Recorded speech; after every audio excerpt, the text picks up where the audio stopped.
Park निर्माण में बाधक साजिछि जबरदखल। अनुदान राशि दिया जाई ठिकादार को कार्यादेश प्रदान करा जाइथिले मध्य पार्क कार्य आरंभ हो पारे ना। एपरी घटना देखा मिली कटक महानगर निगम 57 नंबर वार्ड गोपालपुर गाँव में पूर्व सरकार समय दीर्घ दिन दाबी को पूरण करने को जाई गोपालपुर गाँव अगिजला पड़िया खाता नंबर 1057 और प्लॉट नंबर 2893 पार्क निर्माण पर पूर्वतन विधायक चंद्रसारथी बेहरा अनुदान प्रदान करथिले।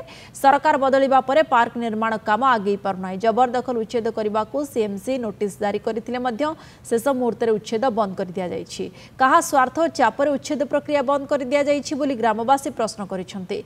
यथाशीघ्र जबरदखल उच्छेद करा जाय पाचेरी निर्माण करा जिबा परे पार्क काम आरंभ हेबो बोली कहिसेंति कटक महानगर निगम कमिश्नर। आसंता 8 दिन मध्य जबरदखल उच्छेद करी पार्क निर्माण काम आरंभ न कले सीएमसी ऑफिस आगे धारणा दिया जिवो बोली चेतावनी दैछंति स्थानीय बासिंदा।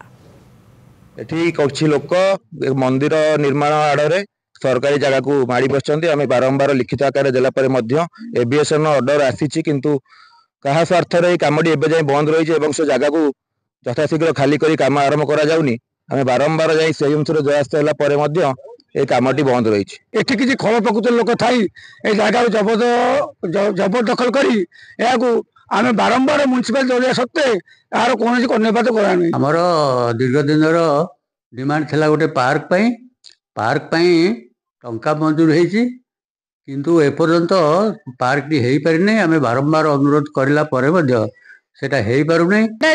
किछि खळ प्रकृतिर लोक ताको जबरदखल करी से रहिचंदी। सेटा गोटे गोटे घर अछि ता भीतर गोटे कोन मंदिर तयारी होईची से जहा द्वारा सेटा एविक्शन हेई पारु नै।